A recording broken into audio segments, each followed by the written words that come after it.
Baik, kita mulai ya. Semoga kedengaran dengan baik di sini. Baik, bismillahirrahmanirrahim. Assalamualaikum warahmatullahi wabarakatuh.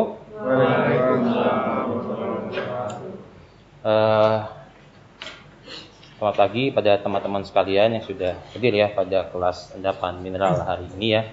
Hari ini kita akan membahas tentang salah satu endapan mineral yaitu endapan permukaan. Tapi mungkin sebelum kita mulai, mari kita berdoa terlebih dahulu. Berdoa mulai. Cukup. Jadi kita mulai dengan menunjukkan rencana pembelajaran studi dulu. Jadi rencana pembelajaran semester di endapan mineral ini.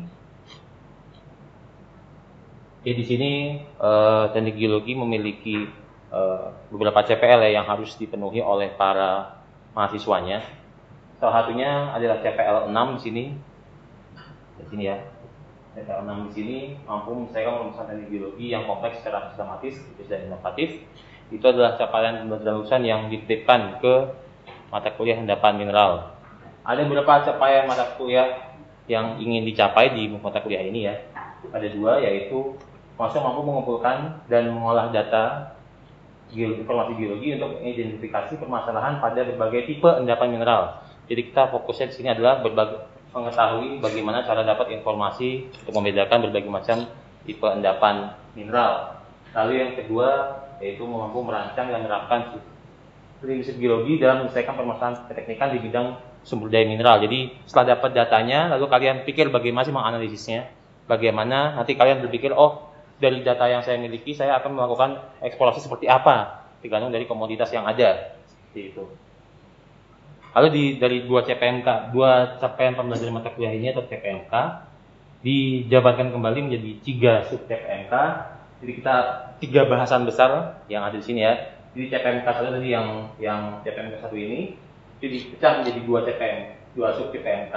Yang pertama adalah melihat kalian harapannya dapat mendefinisikan tujuan dan manfaat kuliah endapan mineral, menunjukkan kesabaran batuan dan unsur-unsur di alam yang berhubungan dengan logam ya tentunya. Terus juga menghubungkan dengan proses tektonik lempeng, magmatisme dan juga hidrotermal yang umum terjadi di berbagai setting tektonik, setting geologi seperti itu. Lalu yang kedua adalah kalian mampu mengumpulkan data ya, data geologi, identifikasi tipe-tipe endapan, lalu permasalahannya seperti apa, lalu keterkaitannya dengan proses geologi yang ada. Nah yang ketiga itu kalian harapannya di akhir dapat ya secara overall saja, secara garis besar kalian dapat merancang eksplorasi endapan mineral ya, mungkin yang tingkat dasar saja gitu. Jadi kalau misalnya, saya mau melakukan eksplorasi bauksit, jadi mana sih? Saya mau eksplorasi nikel, ada di mana sih? Batuannya seperti apa yang saya cari? Model endapannya seperti apa? Jadi sehingga saya tahu rancangan eksplorasi yang akan saya lakukan seperti apa. Nah itu ada 3 sub pembelajaran mata kuliah yang akan disampaikan di endapan mineral ini. Ini beberapa deskripsinya ya sudah saya sebutkan juga. Kita akan membahas seperti hubungan dengan tektonik lempeng, magmatisme, hidrotermal, alterasi. Lalu kita membahas berbagai tipe endapan mineral, ada magmatik, porfiri, glacian, skarn, epithermal, sampai nanti yang hari ini akan kita bahas ada endapan residual ya, endapan permukaan seperti itu. Di bahan kajiannya sama kayak saya sebutkan di awal. Ini pustaka yang digunakan biasanya menggunakan Virachna ya untuk yang hidrotermal, bisa juga menggunakan Evans, Gilbert dan juga Moon. Yang cukup lengkapnya dari Lee tahun 2013 cukup lengkap juga ya. Jadi mata kuliah ini dibagi menjadi 16 minggu.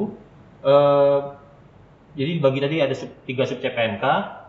Sub CPMK yang pertama itu dibagi menjadi 3 minggu perkuliahan ya. Dibagi 3 minggu perkuliahan, lalu sub CPMK 2 nanti akan dibagi ya. Sub CPMK 2 jenis endapan mineral dari minggu ke-4 hingga minggu ke-12 ingat saya. Sampai minggu ke-12 ya. Kita membahas tipe-tipe endapan mineral. Jadi cukup banyak ya dari yang magmatik sampai dengan yang endapan permukaan. Lalu di minggu 13 hingga minggu 15 kalian akan membahas tentang eksplorasi secara overall gitu. Untuk penilaiannya seperti biasa kita akan melakukan UTS dan UAS, tapi tidak seluruhnya dinilai berdasarkan UTS dan UAS, tapi sebagian dinilai 50%-nya dinilai dengan ujian tulis, UTS dan UAS, 50% sisanya akan dilakukan tugas case base seperti itu. Ya, akan dibagi menjadi di dua sub CPMK, yaitu sub CPMK 2 dan sub CPMK 3, yaitu yang membahas tentang tipe-tipe endapan mineral. Seperti itu. Itu adalah rancangan RPS yang akan dilakukan dalam mata kuliah endapan mineral. Jadi ini endapan mineral, endapan permukaan. Mungkin ada yang mau berbicara tentang endapan permukaan itu apa sih sebenarnya? Bedanya dengan yang sudah disebutkan, mungkin yang kalian tahu umumnya ada porfiri ya, endapan hidrotermal, ada endapan misalnya skarn. Bedanya apa sih dengan endapan permukaan ini? Monggo, nggak usah takut salah, silakan. Mas Noprijal kayak mukanya ada ini, ada kepikiran apa? Silakan. Jadi menjawab Pak, kalau dari yang saya ambil tanya itu endapan permukaan itu atau endapan laser, yang mana biasanya itu berupa endapan yang berada di sungai atau di sungai meander. Betul, di meander sungai. Dan betul. untuk komoditas atau bijinya itu berupa emas. Yes, betul. Ya, itu salah satunya. Jadi kita nggak bahas tentang laser saja, tapi ada endapan permukaan overall. Jadi semua endapan yang terbentuk tapi di permukaan ya, karena proses permukaan. Proses permukaan itu apa saja sih? Misalnya nih ya, kalau di bawah permukaan kan misalnya ada magmatisme, ada hidrotermal, tapi kalau di permukaan cenderungnya berhubungan dengan yang ada di atmosfer. Misalnya apa? Asal sebut aja. Bukan komoditasnya. Apa yang terjadi di permukaan? Erosi, pelapukan, apalagi? Pelapukan terjadi karena apa? Air hujan. Mungkin iklimnya seperti itu. Nah, jadi karena adanya itu akan menghasilkan satu endapan. Jadi yang misalnya awalnya batu saja gitu ya, karena terjadinya erosi, mungkin bukan erosi, korrosi hilang ya. Terjadi pelapukan, terjadinya pelapukan ada berbagai macam jenisnya ya. Nah, itu akan menghasilkan akumulasi dari unsur-unsur seperti itu. Ya. Tapi mungkin sebelum ini biar saya tahu siapa aja nih, saya tolong diambil ininya, di QR-nya diambil, absen dulu. Nanti bahan perkuliahannya seperti biasa ada di Spada, beberapa mungkin kalau ada pengumuman-pengumuman yang bisa langsung kalian cek di aplikasi, bisa di Google Classroom gitu. Nah, ini CPL tadi yang saya sebutkan ya, ada CPL 6 yang dititipkan kepada kuliah ini, ada CPMK 1 yang ini ya, lalu ada CPMK 2 yang dititipkan endapan mineral, materinya adalah endapan permukaan. Nah, ini sebenarnya kalian harapannya yang akan dilihat, kalian dapat mengambil dan mengolah data terkait endapan permukaan, dapat menganalisis seperti jadinya endapan permukaan. Nanti di akhir ada kuis singkat ya, supaya saya tahu kira-kira kalian ngerti nggak sih tentang ini. Singkat aja. Ini matrikulnya ini. Nah, ini saya kalau bahas endapan mineral saya paling suka pakai ini, pakai slide ini. Kenapa? Karena dari endapan mineral ada 3 jenis utama akumulasi dari logam-logam. Ya, yang akan kita bahas full hari ini adalah di endapan permukaan ya. Jadi yang disebut oleh Mas Noprijal, tiang enrichment dari misalnya dari placer ya seperti itu. Nah, ada juga yang hasil dari residu kimia. Nah, mungkin kalian sering nyebutnya adalah laterit gitu. Nah, yang umum lagi adalah magmatik, endapan magmatik. Itu misalnya ada nickel sulfide, ada chromite, itu hasil dari pembekuan magma saat itu juga. Kata kuncinya ada saat pembekuan magma saat itu. Ya. Bedanya apa Pak dengan hidrotermal? Hidrotermal adalah misalnya gini, kita ada magma masuk, tapi setelah magma bentuknya lelehan ya, dia itu bukan cairan. Hidrotermal itu dikontrol oleh fluida. Fluida adalah air dan gas. Nah, jadi yang dibawa adalah air dan gas. Bedanya apa Pak? Porfiri kan setahu saya berhubungan dengan gunung api. Beda ya. Jadi kalau porfiri biasanya magmatisme masuk, lalu magmatisme selesai, dia akan menyisakan cairan-cairan, menyisakan fluida-fluida hidrothermal yang akan mengakumulasikan logam-logam berharga. Seperti itu. Contohnya emas, tembaga, dan lain sebagainya. Ini cara garis besarnya, saya sekali menggunakan ini. Gitu. Lanjut. Jadi kita tahu kita tinggal di iklim tropis ya, kita salah satu yang cukup unik jenis endapan mineralnya. Kok kalian mungkin cari laterit, nikel gitu ya di Australia mungkin jarang sekali ditemukan ya. Atau mungkin nikel laterit di Rusia juga mungkin jarang ditemukan. Nah, tapi di Indonesia ya seperti yang kita dengar di berita-berita ya, kita nih salah satu penghasil nikel yang cukup besar di dunia. Seperti itu. Nah, ini karena kita ada tinggal di iklim tropis. Tipikal dari iklim tropis itu adalah banyaknya hujan. Hujan, air akan menghasilkan pelapukan kepada batuan, gitu ya. Air kena terus ke batuannya, terus terakumulasi, sehingga yang awalnya batuan dia akan berubah menjadi tanah, akan berubah menjadi lempung dan sebagainya, gitu ya. Terus juga ada hal yang penting, misalnya nih ya. Nanti saya ada slide-nya lagi. Mineral yang terbentuk pada temperatur yang tinggi, contohnya apa? Mineral yang terbentuk pada temperatur tinggi. Olivine ya, oke, ikut Derek Bowen. Nah, mineral yang terbentuk pada temperatur yang tinggi itu akan lebih mudah untuk melapuk dibanding yang di bawah, bagian bawah dari Derek Bowen. Nanti akan saya sebutkan di sini. Lalu juga mineral yang berukuran besar itu bisa memiliki resistensi yang lebih tinggi dibandingkan mineral yang berukuran halus. Karena mineral yang besar itu mempunyai luas permukaan yang lebih kecil dibanding dengan volume yang sama tapi bentuknya kecil-kecil. Gitu. Nanti saya suka kok bisa Pak? Kalau bayangannya ini tangan saya ukuran luasnya kan cuma yang di luar aja ya. Tapi kalau tangan saya itu bentuknya butir-butir, itu kan bisa dimasukkan oleh air. Nah, itu bisa lebih luas permukaannya. Seperti itu. Jadi lebih cepat laju pelapukannya. Kalau kena air ya dia kan aslinya kena air pelapukannya. Jadi ini dari siklus geologi pelapukan itu hampir pasti terjadi ya. Semua jenis batuan bisa terjadi pelapukan. Dan pelapukan nggak mesti dengan air, bisa juga dengan ya jadi misalnya ada di tempat lain bisa ada salju gitu, bisa aja ada pelapukan gitu ya. Jadi yang awalnya bisa kita paling umum kan dari magma dulu ya. Magma terjadi batuan beku, jadi batuan ya, terangkat jadi pelapukan. Magma meletus jadi gunung api vulkanik ya, bisa melapuk juga. Batuan sedimen terangkat pelapukan juga. Jadi semua batuan bisa terlapukan ya, seperti itu. Jadi apapun bisa jadi sumber dari endapan permukaan. Ini tadi saya sebutkan, ini mineral-mineral hubungan antar mineral dan juga Derek Bowen dengan stabilitas saat pelapukan, gitu ya. Jadi yang cenderungnya di atas ini lebih mudah melapuk, semakin ke bawah dari Derek Bowen itu akan semakin sulit melapukan.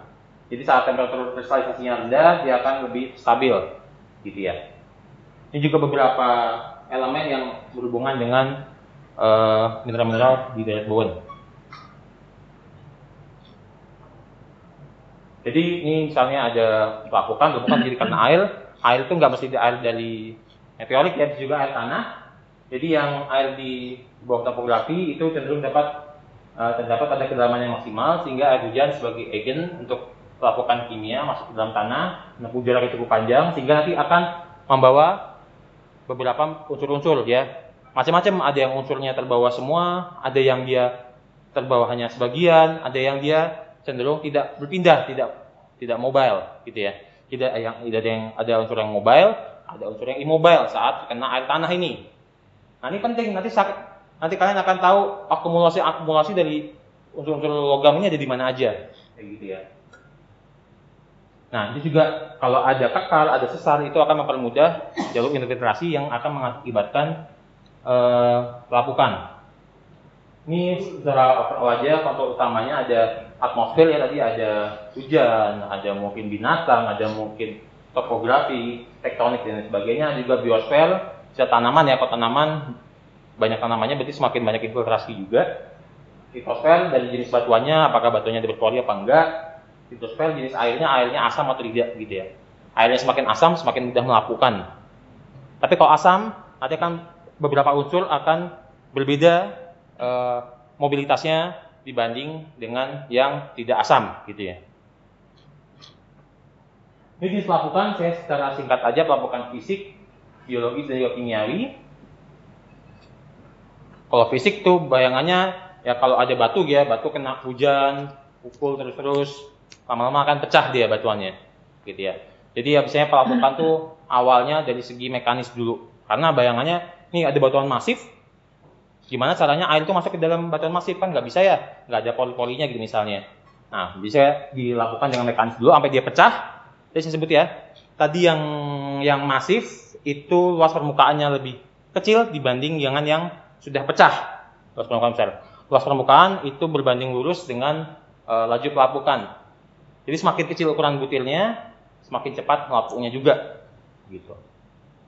Ya, jadi ya berubah dari yang bongkah besar menjadi yang lebih kecil lagi. Itu pelapukan mekanis. Kalau biologis ya mungkin dari segi tanaman ya, tanaman itu juga akan menghasilkan CO2 dan juga asam-asam dari asam humik ya biasanya yang akan bisa melapukan batuan juga. Mikroorganisme juga akan menjadi agen dari oksidator maupun reduktor. Lalu pelapukan kimia, ini ada 4 ya. Ada, saya akan sebutkan di setelah ini. Ada disolusi atau pelarutan. Jadi misalnya awalnya mineral, dia akan larut menjadi ion-ion. Misalnya halit. Halit itu mineral apa? Ada yang tahu? Halida maksudnya dia apa sih halid itu? Garam. Ya. Kalau kita garam, misalnya kita punya garam dimasukin ke dalam air, dia akan larut. Nah, itu salah satu jenis pelapukan juga ya. Yang awalnya garam menjadi yang air. Ini CO2 menjadi asam silikat gitu ya. Tapi ini sulit untuk kita lihat secara langsungnya. Yang sering terjadi feldspar biasanya ya, entah itu plagioklos, entah itu kayak feldspar, itu akan terubahkan menjadi mineral lempung, mineral kaolinit, gitu ya. Itu efek dari disolusi juga. Lalu juga olivin larut menjadi ion magnesium karena asam karbonat, bisa kayak gitu. Yang lain dari hidrolisis, ya, dia penambahan ion H+ dan juga OH- ya, hidrolisis, misalnya membentuk mineral lempung dari olivin, piroxen, hornblende, ya, penambahan ion H+ dan juga ion OH- ke dalam gugus mineral, seperti itu. Lalu dehidrasi dan juga dehidrasi, dia penambahan H2O atau H2O-nya ditarik ya. Misalnya kalau yang kita punya mineral besi gitu, misalnya mineral besi tapi ada airnya, ada gugus airnya, itu adalah goethit, tapi dia kalau dia H2-nya dihilangkan, dipanaskan gitu misalnya, itu akan menjadi hematit, itu dehidrasi. Tapi kalau hidrasi itu misalnya gipsum itu mempunyai gipsum itu ada penambahan dari gugus H2O-nya, gitu ya. Itu juga ada garnierit Ni pada mineral serpentinit. Sudah redoks, reduksi oksidasi. Jadi kalau oksidasi itu kan berarti naiknya valensi dari unsur tersebut. Jadi misalnya Fe2+, jadi Fe3+ ini disebut sebagai oksidasi. Kalau kebalikannya namanya reduksi. Oksidasi cenderung terbentuk di dekat permukaan karena banyak oksigennya. Jadi lebih banyak oksidasi terjadi ya karena banyak oksigennya. Tapi kalau di bawah permukaan semakin dalam akan cenderung semakin reduksi kondisinya. Begitu. Ini mobilitas unsur saya kasih overall aja, bisa dibagi menjadi dua eksis ya, eksis keasaman atau pH sama tumbuh dari oksidasi. Semakin ke atas semakin oksidasi, semakin ke bawah semakin reduksi. Kalian, banyak banget unsurnya. Coba kalian fokusnya ke yang unsur-unsur berharga aja, misalnya kayak nikel, aluminium, besi ya. Misalnya kayak di sini kita biasanya kalau dekat permukaan hubungannya sama oksidasi. Kita lihat yang bagian atas saja. Kalau kalian perhatikan, Fe cenderung nggak berpindah, ya. Fe itu cenderung nggak pindah. Jadi kalau unsur-unsur lain pindah, dia ketinggalan. Kalau AL itu dia punya mobilitas sedang lah, atau mungkin di sini ada yang very low mobility juga. Kalau dia lebih cenderung kalau di dekat permukaan itu ya cenderung netral ya, gitu, nggak terlalu asam tergantung dari kondisi hujan asam saat itu ya, seperti itu. AL. Nah kalau NI misalnya, itu Pak, ini mobilitasnya cukup tinggi ya kalau dia di asam. Seperti itu. Kalau dia di pH-nya agak tinggi, dia cenderung moderate mobility. Ini kan berpengaruh ke akumulasinya. Oke, jadi endapan permukaan tadi sudah disebut oleh Mas Toprijal ya, ada dua jenis utamanya ya. Ada placer tadi misalnya, ada juga yang seperti yang terjadi di situ juga gitu.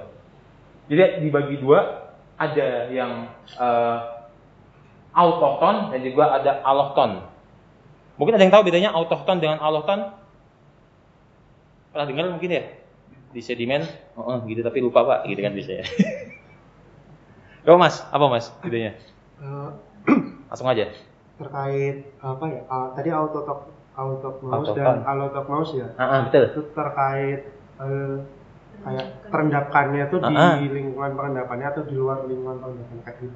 Lebih ke tertransfer atau belum gitu. Jadi kalau yang autochton itu biasanya dia mineral di situ ya, kalau ini konteksnya endapan permukaan ya, dia terjadi bauxitnya di situ juga, terjadi nikelate di situ juga, bukan dari bawaan transport dari tempat lain gitu ya. Tapi kalau yang allochton tadi yang disebut sama Noprijal tadi, emasnya itu ada di gunung, tapi dia terbawa ke sungai ya, kebawa ke meander sungai, sehingga itu namanya endapan allochton gitu. Tapi kalau mungkin lebih familiarnya kan menggunakan istilah endapan residual atau endapan supergen. Residual ini misalnya kayak tadi ya, kayak yang laterit gitu. Kalau tadi yang di sungai biasanya dia endapan placer. Ini misalnya kayak biji besi, ini juga bisa masuk ya, biji besi yang ada di Gunung Kidul gitu. Kalau yang laterit ya ada di bauksit laterit di Kalimantan Barat, atau mungkin nikel laterit yang ada di Sulawesi Tenggara gitu ya, daerah timur dari Sulawesi. Saya akan fokus ke endapan residual aja. Jadi endapan residual ada disebut sebagai laterit ya. Biasanya dia umumnya mengandung Fe. Fe-nya tadi saya sebut, ingat tadi ya sebelum yang mobilitas sugar ya. Di Fe itu ketinggalan biasanya. Jadi yang lain pergi, mungkin mengikuti topografi, malah ke bawah, dia akan cenderung ketinggalan. Ya, karena kita tahu kalau ada air, dia akan bawanya ke bawah, bukan bawa ke atas gitu ya. Nah, dia akan ketinggalan. Sehingga Fe-nya cenderung ketinggalan di atas kalau di besi. Terus juga endapannya ada beberapa yang penting, ada endapan Fe, ada yang Al, ada yang Ni. Yang Al bisa disebut sebagai bauksit ya, mineral bauksit. Walaupun nama mineralnya sebenarnya bukan bauksit langsung. Gitu. Ada bonit, ada gipsit gitu. Lalu ini biasanya ada juga lateritnya Fe bareng dengan Ni. Misalnya itu di Sebuku gitu ya. Kalau Sebuku kan judul PT-nya kan PT Silo ya. Sebuku Iron Lateritic oleh kemasan saya. Nah, tapi sana ada nikelnya juga. Ternyata di bagian atas itu dia besi, di bagian bawahnya di bagian saprolit dia ada nikelnya. Jadi bisa aja terjadi ya. Tergantung dari jenis batuannya. Ini profil idealnya tadi saya sebut di bagian atas itu cenderung banyak Fe-nya, misalnya di Dunipras itu bisa terjadi ya. Misalnya batuannya sudah terlaterisasi secara intens, di bagian atas dia akan banyak besi-besinya, nodul-nodul besinya. Atau mungkin kalau sudah sangat ekstrim bisa jadi kuilas atau mungkin yang lapisan yang keras isinya besi semua. Gitu. Saya pernah ketemu di Kalimantan Tengah gitu ya, ada lapisannya isinya besi semua, mungkin 2 meteran ada mungkin. Saya mengindikasikan di bawahnya masih ada yang lain ya. Jadi ini mungkin ada bauksitnya juga, atau mungkin ada nikelnya juga di bawahnya. Lalu semakin ke bawah dia ada ada clay, lalu akan menjadi saprolit, lalu akan kembali akan menjadi bedrock. Nah, kalau kalian mikir, kalian kalau dari segi bentuknya dia akan menjadi awalnya bedrock, lalu atasnya akan menjadi saprot, naik ke atas lagi dia makin terpapukan lagi di saprolit, sampai yang ke atas seperti itu ya. Semakin dekat berarti semakin sedikit indeks pelapukannya. Ini profil umum di nikel latrit ya, sering disebut. Ini misalnya soil, lalu di bagian atas ini harusnya ada limonit yang nyebutnya ya. Jadi ada soil, ada limonit, ada saprolit, dan juga ada bedrocknya, batuan dasarnya. Biasanya kalau nikel itu nantinya adalah di bagian saprolit, ya. Persennya bisa bermacam-macam lah. Gitu. Nah, saya kalau ada nyali kobalt, posting saya, kobalt nyalinya malah di limonit, karena dia mobilitasnya beda antara nikel, ya. Tadi kan nikel cukup mobile ya, yang terbatas sama mobilitas dia duduknya di sini. Nah, kalau yang kobalt itu mobilitasnya lebih kurang dibandingkan dengan nikel, sehingga duduknya di atas. Makin ke atas dia mobilitasnya semakin kecil. Ini kalau nikel. Dan batuannya cenderungnya adalah batuan peridotit, batuan dunit, atau bisa kita sebutnya batuan buku ultramafic, ultra basah seperti itu. Ini kalau bauksit seperti ini, mirip dengan yang tadi, ada soil, terus juga ada, ini biasanya ada terjadi nodul-nodul. Kalau orang sini nyebutnya kompresi ya, kompresi bauksit, nanti saya berikan gambarnya. Lalu ke bawah dia akan menjadi banyak clay-nya, bawah lagi dia akan menjadi bedrock-nya, seperti itu. Ini umumnya akan menjadi seperti itu. Jadi batu banyak, ya mungkin pecah-pecahan dulu, ada clay, ada bauksit, ke atas sampai ketemu soil, biasanya seperti itu urutannya. Ini yang latrit ya. Kalau karst juga ada sebenarnya, tapi di Indonesia nggak ada. Dia masuk ke dalam sistem karstnya, masuk ke dalam gua-guanya, seperti itu. Ini contoh nikel latrit, biasanya diambil seperti ini ya. Biasanya ngambil sepan unitnya, garniernya bisa dicari ya. Seperti ini. Nah ini bauksit latrit, awalnya seperti ini ya, dia kayak ada bundar-bundar kompresinya. Ibunya orang kompresi di sini. Ini latrit. Ini masih banyak tanah-tanahnya. Nah ini kalau sudah dicuci akan menjadi seperti ini kompresinya. Ini bauksit. Ya sekitaran 40 hingga 50% Al2O3-nya gitu. Begitu. Ada pertanyaan dulu? Semoga nggak tambah pusing ya. Nah ini lokasinya di mana sih Pak? Kalau bauksit ini lihat nih ya, bauksit warna biru, fokusnya ke yang bauksit biru sama yang nikel warna hijau. Bauksit cenderungnya ada di Kalimantan Barat, beberapa ada di Kalimantan Tengah, ada lagi di Kepulauan Riau. Ini nggak ke foto sama saya. Kalau nikel cenderungnya ada di Sulawesi bagian timur dan juga di Maluku Utara. Apa kira-kira di sini ada apa sih batunya? Apa? Granit? Tuh. Rekod sini ternyata bukan granit. Saya pernah ngecek. Oh ini pasti granit nih. Ternyata bukan. Batuannya apa? Amfibolit. Bingung saya. Kok ada amfibolit? Ternyata memang nggak harus dari batuan granitik. Tapi bisa juga batuan beku lainnya. Atau mungkin yang batuan yang mengandung Al2O3 seperti itu. Jadi waktu yang cukup lama untuk menghasilkan bauksit. Kalau di sini ada apa? Apa? Batuan ultra basah. Di sini juga batuan ultra basah ya. Saya sebut tadi di sebuku di sini ya. Ini juga ada di sini. Tuas buku dia cenderungnya dia batuannya juga ultra basah. Yang bagian atas jadi besi, yang bagian bawah jadinya. Ada pertanyaan dulu? Kalau nggak ada, sekarang kita kuis. Nah, sekarang buka HP kalian.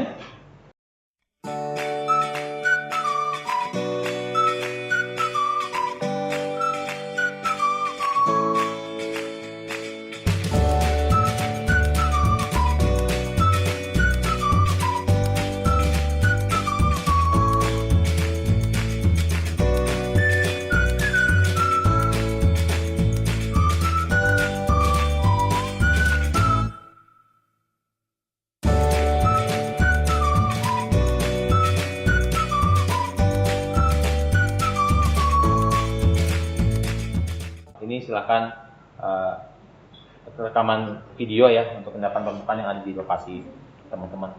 Nanti bisa dilihat di sepada aja di LMS-nya. Baik, dari saya cukup. Mungkin ada pertanyaan terakhir? Cukup. Baik, dari saya cukupkan. Terima kasih. Saya tutup kelasnya. Assalamualaikum warahmatullahi wabarakatuh. Waalaikumsalam. Terima kasih Pak.